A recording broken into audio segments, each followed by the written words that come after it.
अस्सलाम वालेकुम एवरीवन। मेरा नाम राना कमर इकबाल है।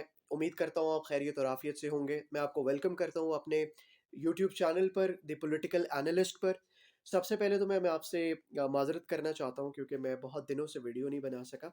उसकी एक बड़ी वजह ये थी कि मैं ख़ुद भी बीमार था और उस वजह से जो है वो मैं ज़्यादा वक्त नहीं दे पाया। दूसरी मेरी कुछ और भी मसरूफ़ियत है, तो मुझे वक्त निकालने में जो है वो मुश्किलात का सामना करना पड़ा।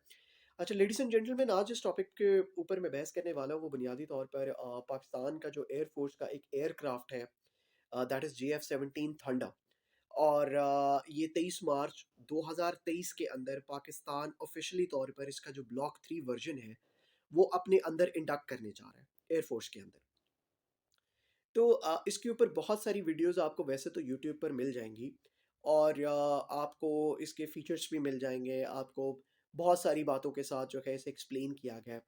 हाउएवर मेरा इसमें जो अपना एक तजिया है, मैंने इसको बुनियादी तौर पर 4 हिस्सों में डिवाइड किया है और कोशिश की है कि एक लेमैन पॉइंट ऑफ व्यू से जो है वो मैं आपको समझा सकूं कि जो एक JF-17 थंडर ब्लॉक 3 जो एयरक्राफ्ट है या JF-17 थंडर जो प्रोजेक्ट है, वो पाकिस्तान एयरफोर्स की क्यों ज़रूरत बना, ठीक है, और इसके पीछे मंतक क्या थी, इसकी इम्पोर्टेंस क्या है और मेरा जो इसके ऊपर व्यू पॉइंट है वो क्या है। तो ज़्यादा वक्त ज़ाया नहीं करते, वीडियो को शुरू करते हैं और अपने एनालिसिस की तरफ चलते हैं।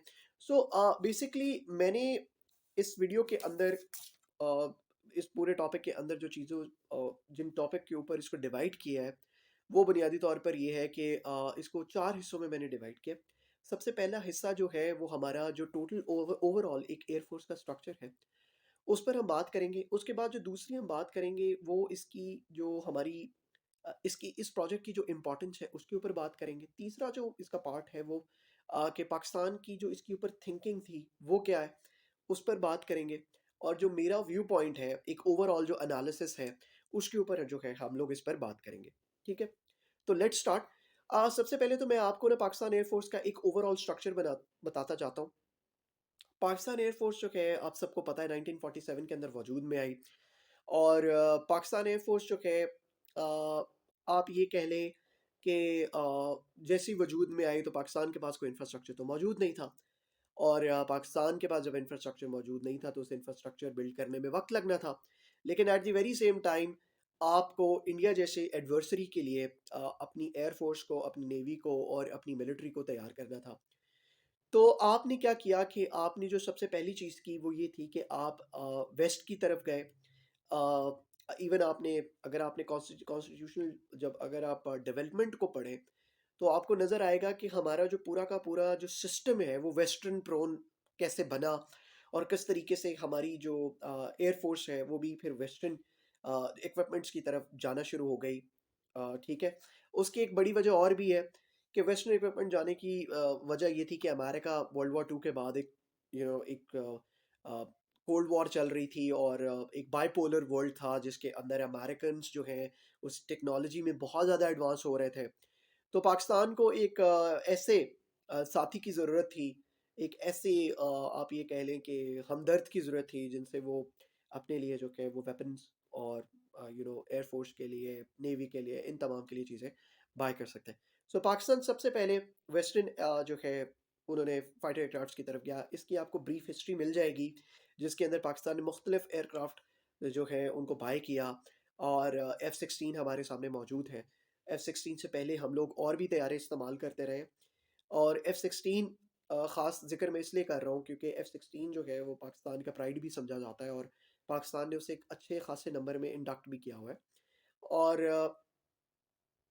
इसके अलावा जो दूसरी बात है वो ये है कि हमारी जो एयरफोर्स का जो ओवरऑल स्ट्रक्चर है अगर आप उसे देखें हम लोग एक छोटा सा मुल्क है, हम कोई बहुत बड़ा मुल्क नहीं है।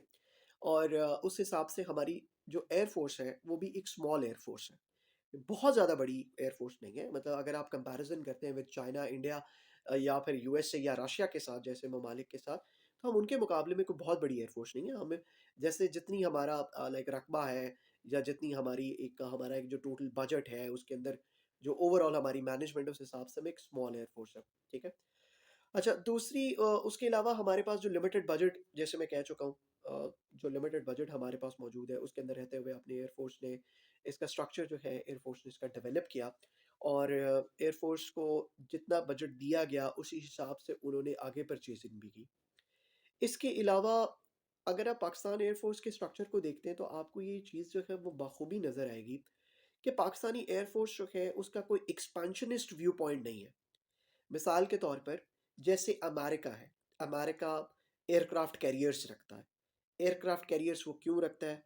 बिकॉज उसके मुताबिक अगर उसने दुनिया के ऊपर हुकूमत करनी है तो उसकी एयर पावर और नेवल पावर बहुत ज़्यादा ताकतवर होनी चाहिए।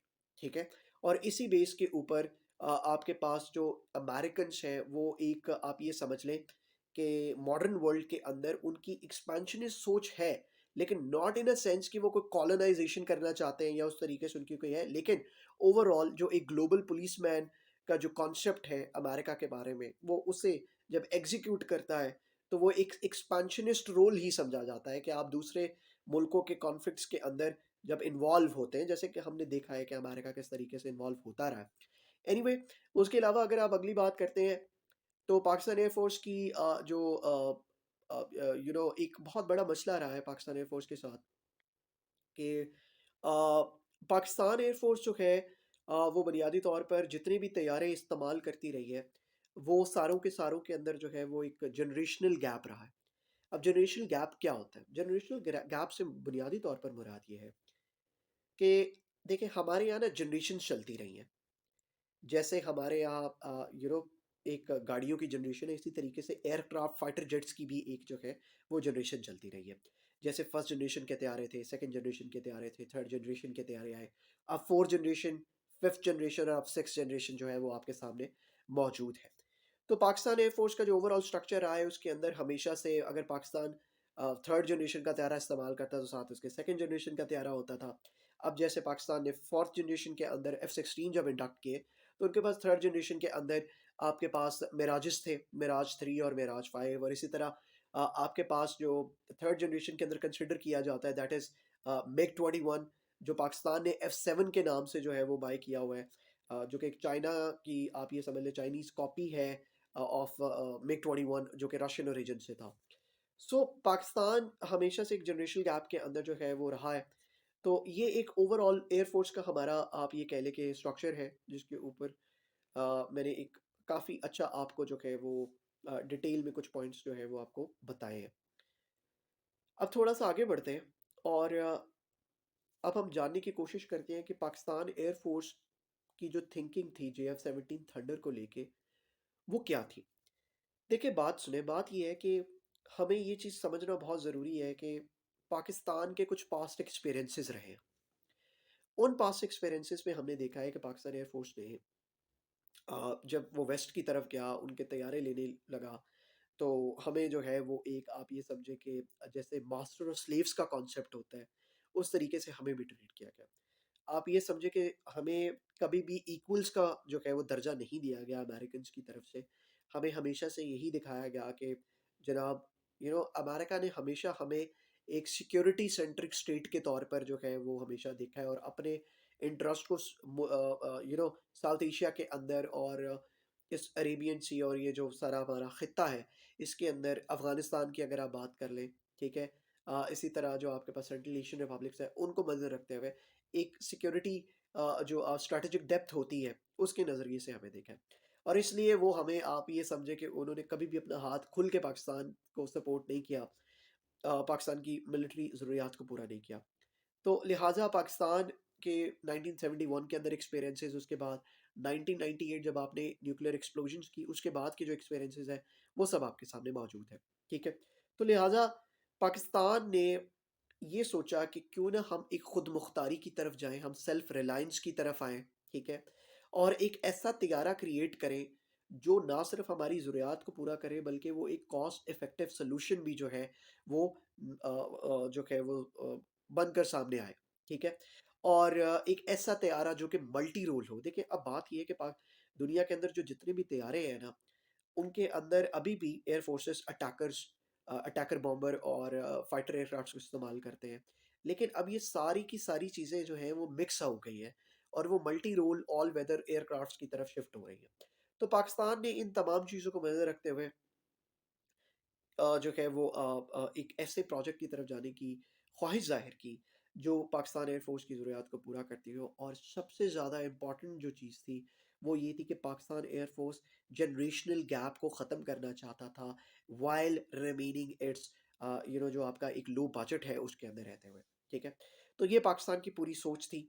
और ये सोच जो है वो हमें बाकायदा नुमाया तौर पर नज़र आती है जब हम प्रोजेक्ट अज़्म की बात करते हैं। अब प्रोजेक्ट अज़्म के अंदर जो है अगर आप देखते हैं तो वहाँ पर सिर्फ कोई एक एयरक्राफ्ट नहीं बन रहा, आप फिफ्थ जनरेशन एयरक्राफ्ट नहीं बना रहे, आप ड्रोन्स बना रहे हैं। ठीक है, आप ऐसे यूएवीज के ऊपर काम कर रहे हैं जो कि आर्टिफिशियल इंटेलिजेंस से चले। ठीक है, तो लिहाजा पाकिस्तान अपने आप को सेल्फ रिलायंस करने, सेल्फ सफिशिएंट करने के लिए, अपनी सेल्फ रिलायंस को बढ़ाने के लिए उसने जो है वो ये सारे कदम उठाए और पाकिस्तान JF-17 थंडर की तरफ गया।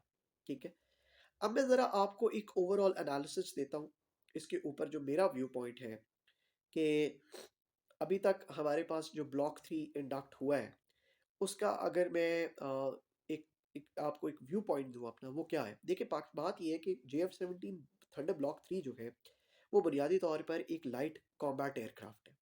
ठीक है, वो कोई बहुत बड़ा जहाज़ नहीं है। मिसाल के तौर पर अगर आप Su-35 की बात करते हैं जो कि एक रशियन मेड तैयारा है, या जैसे कि आप बात करें MiG-29 की, सुखोई 30 MKI की बात करें जो कि आपको पता है इंडियन एयरफोर्स इस्तेमाल करती है, जो कि ड्यूअल इंजन तैयार है। ठीक है, ये कोई बहुत बड़ा तैयारा नहीं है, ये एक लाइट वेट कॉम्बैट एयरक्राफ्ट है जो कि पाकिस्तान ने अपनी ज़रूरियात के तहत बनाया है। जैसे मैंने आपको पहले बताया, पाकिस्तान की कोई एक्सपेंशनिस्ट व्यू पॉइंट है ही नहीं। पाकिस्तान एयरफोर्स का जो डॉक्ट्राइन है वो डिफेंसिव इन नेचर है।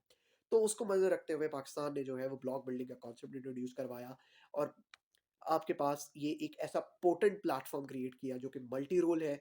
एयर सुपरियॉरिटी फाइटर भी बन चुका है ब्लॉक 3 आने की वजह से, और ग्राउंड अटैक्स और आपकी जो ये कह लें जो नेवी के लिए जो उसकी खिदमात है वो भी ये एयरक्राफ्ट जो है वो कर सकता है। और पाकिस्तान एयरफोर्स बाकायदा तौर पर ये बात कर चुकी है कि ये जो हमारा तैयारा है ये पाकिस्तान की बैकबोन बनेगा, या बल्कि है। उसकी वजह क्या है? देखिए, पाकिस्तान ब्लॉक बिल्डिंग की तरफ जा रहा है। अब जब ब्लॉक 3 आया इसके बाद ब्लॉक 4 भी आएगा, 5 भी आएगा, 6 भी आएगा, और इसी तरह ये सीरीज कंटिन्यू होती रहेगी। जब आप ब्लॉक बिल्डिंग की तरफ जाते हैं तो बुनियादी तौर पर आप अपने एक ऐसा तैयारा क्रिएट कर रहे होते हैं जो कि आप अपनी ज़रूरियात के मुताबिक उसके अंदर हर चीज़ पुट करते हैं। मिसाल के तौर पर अब देखें, इस वक्त की जो लेटेस्ट टेक्नोलॉजी है 4.5 जनरेशन तैयारों की, वो क्या है? उसके अंदर ईसा रेडार होना चाहिए, उसके अंदर जो आपके पास बियॉन्ड विजुअल रेंज मिसाइल्स हैं वो होने चाहिए। अब इन दोनों की अगर आप बात करते हैं तो पाकिस्तान एयरफोर्स ने ब्लॉक 3 के अंदर ईसा रेडार जो है वो इंट्रोड्यूस करवाया है। ठीक है, अभी मैं आपको और भी बताऊंगा कि इसके अलावा पाकिस्तान एयरफोर्स जो है किन तैयारों के अंदर ईसा रेडार इस्तेमाल करती है। तो ब्लॉक 3 जो है वो ईसा रेडार के साथ आ रहा है। PL-15 तक जो आपके पास एयर टू एयर मिसाइल है उसके साथ आ रहा है। ठीक है, वो बियॉन्ड विजुअल रेंज मिसाइल है, और जहाँ तक मेरी इतलात है उसकी 150 से लेकर 200 किलोमीटर के दरमियान जो है उसकी रेंज फॉल करती है, जो कि एक बहुत पोटेंट और आप ये कह लें कि बड़ा डेडली किस्म का मिसाइल है। और मैं मजाक नहीं कर रहा, इसकी आपको हर तरह जो है वो डिफेंस एनालिस्ट जितने हैं वो इसके बारे में बात करते हैं और वो आपको बताएंगे कि इसके ऊपर जो चाइनीज़ ने इन्वेस्टमेंट की है वो किस तरीके की इन्वेस्टमेंट है और ये किस तरह का पोटेंट और डेडली एक मिसाइल है। इसके अलावा PL-10 आपके पास मौजूद है। ठीक है, जो कि हाई ऑफ बोर एक एयरक्राफ्ट के अंदर विंग्स के ऊपर लगता है। और ये कि इसकी खासियत ये है इस मिसाइल की कि एक शॉर्ट रेंज मिसाइल है, और इसको आपको ना किसी खास एंगल पर आपको इससे तैयारे को लाकर लॉन्च करने की ज़रूरत नहीं है। और ये इसके अंदर जो है मिसाल मतलब इस तरह की टेक्नोलॉजी इस्तेमाल की गई है। मैं लेमैन में कर रहा हूँ, अगर मैं टेक्निकल डिटेल में जाऊँगा तो शायद आपको समझ ना आए। इसके अंदर ऐसी टेक्नोलॉजी इस्तेमाल की गई है कि आप इसे किसी भी एंगल पर अगर आप हिट छोड़ते हैं, मिसाइल को रिलीज करते हैं डॉग फाइट के अंदर, तो आपका ये जो मिसाइल है ये खुद ब खुद ही अपनी ट्रजेक्टरी को सेट करेगा और जो राइवल एयरक्राफ्ट है उसको जाके हिट करेगा। दोनों मिसाइल की जो एक्यूरेसी है वो 95 से लेकर 98% के दरमियान है, और ये बहुत डेडली है। ठीक है, इसके अलावा आप ये देखें कि इसके अंदर जो हेलमेट माउंटेड डिस्प्ले है वो आ चुका है। ठीक है, इसके अंदर जो इसका कॉकपिट है वो चेंज किया गया है। तो ओवरऑल अगर एनालिसिस किया जाए तो लाइट कॉम्बैट एयरक्राफ्ट की कैटेगरी के अंदर ब्लॉक 3 एक डेडली एयरक्राफ्ट है। और अगर मैं इसकी बात करूं तो आप देखेंगे आपकी पूरी मार्केट के अंदर कितने को आपके पास जो है लाइट एयरक्राफ्ट कॉम्बैट है जो कि JF-17 ब्लॉक 3 की तरह है।